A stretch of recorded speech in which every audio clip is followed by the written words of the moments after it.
Ils sont une nouvelle fois sur le pont pour dire non au projet du barrage de Bisri. Habitants de la vallée et militants écologistes dans une lutte désespérée contre le gouvernement et ses représentants. Qu'ils ne viennent pas nous parler de science, parce que nous aussi, scientifiquement, on a des arguments. Et puis la science, ça n'autorise pas à être immorale. On doit tous résister avec force, détermination et unité, et les empêcher de détruire notre terre, et nous déloger. Une bonne centaine de manifestants répondent à l'appel lancé par Roland Nassour, le coordinateur de la campagne. Il y a une prise de conscience du peuple libanais sur les méfaits de ces barrages. Avec le temps, il y a de plus en plus de monde qui vient ici. Les gens sont maintenant convaincus que les grands barrages au Liban n'ont pas d'intérêt, qu'ils sont plutôt nuisibles. Ils causent des catastrophes pour les habitants des régions du Liban.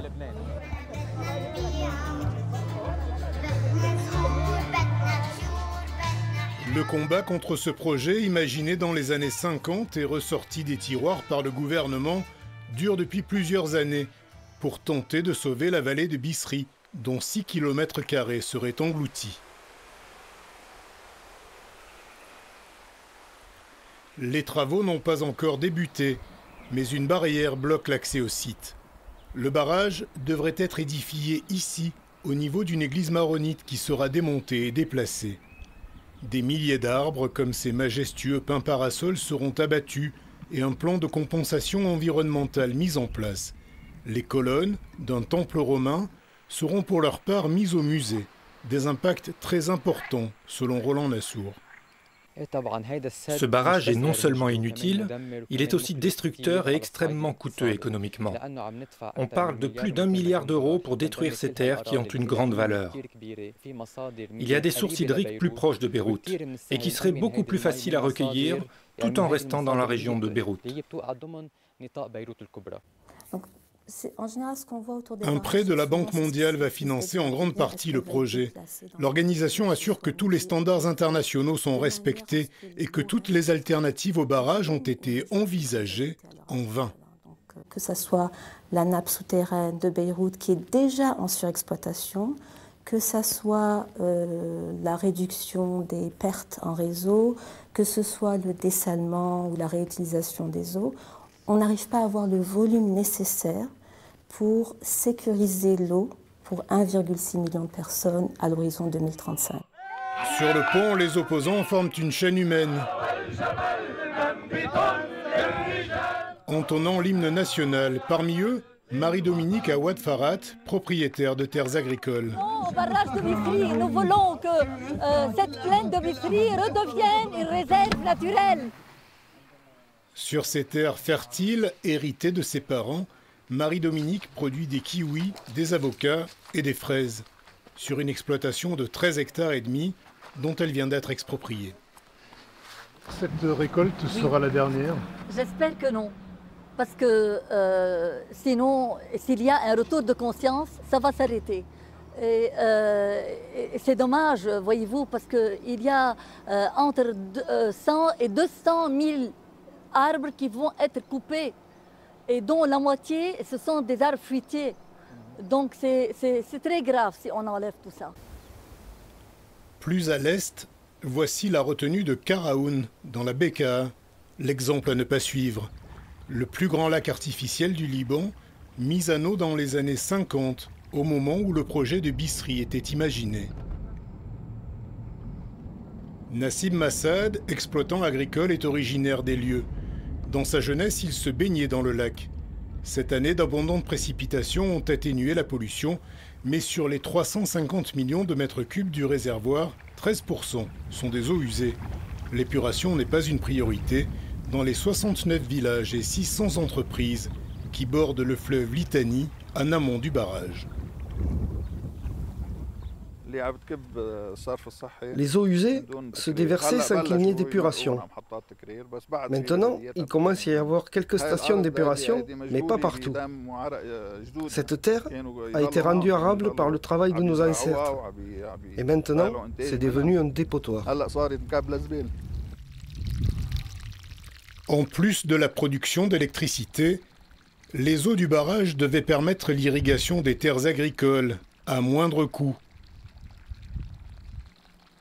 Mais depuis 4 ans, le robinet du Litani reste désespérément fermé.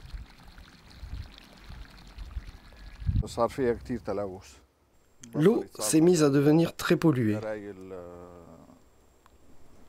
Elle n'était plus utilisable pour l'arrosage des fruitiers et des légumes. On a été obligé de revenir au puits artésien.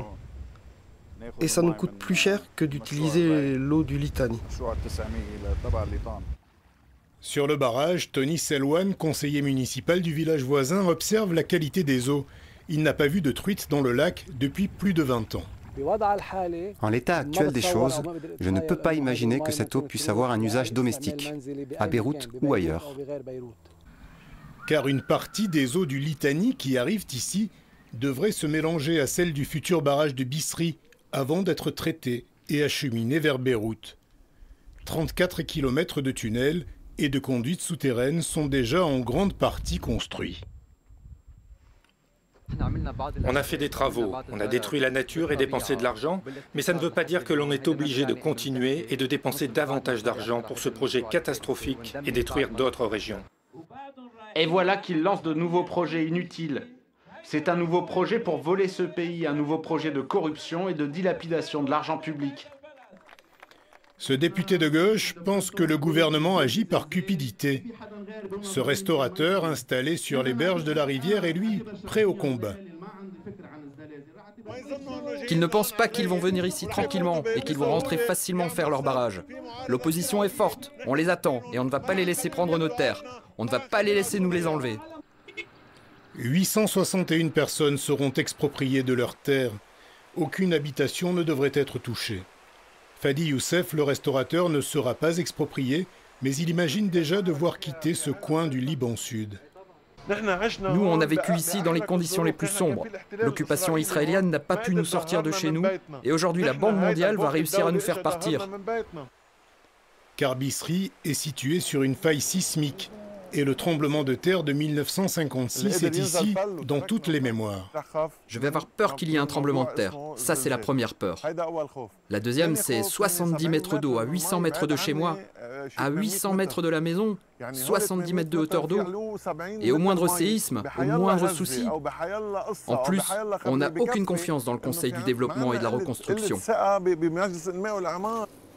Au Conseil du développement et de la reconstruction, on se veut rassurant. Le barrage pourra résister à un séisme et l'accumulation de 125 millions de mètres cubes d'eau ne pourra aucunement en provoquer un. Comment une charge de 60 mètres d'eau, ce qui représente 6 bars, pourrait faire bouger une faille qui se trouve à 15 ou 20 km de profondeur, qui déjà est loin du site et qui devrait être suffisamment en tension, et la faire bouger pour provoquer un tremblement de terre? C'est impossible. Scientifiquement parlant, c'est impossible. Tout cette eau-là, ça va être un lac derrière le barrage, sur la faille de Bisri, qui est là. Mais tous les experts ne sont pas du même avis. Ce géologue libanais connaît bien la région de Bisri, et la présence d'une telle réserve d'eau l'inquiète. Lorsque l'eau s'infiltre, ça va lubrifier la faille et c'est tout. Les tremblements de terre vont commencer sur la petite faille, puis sur la grande faille. On sait comment on peut induire cette sismicité, mais on ne sait pas comment elle va développer. Il ne faut pas jouer de ces trucs-là. Il faut choisir un autre endroit pour avoir un barrage comme ça. Sinon, ça va être un gros problème. Dans la capitale, chaque maison a sa citerne sur le toit. L'approvisionnement en eau est l'un des problèmes majeurs de la région de Beyrouth, où réside 40% de la population du Liban. L'été, les coupures sont fréquentes et les habitants se font ravitailler par camion. Afin de sécuriser l'approvisionnement, la première pierre du barrage de Bisri devrait être posée dans le courant de l'été.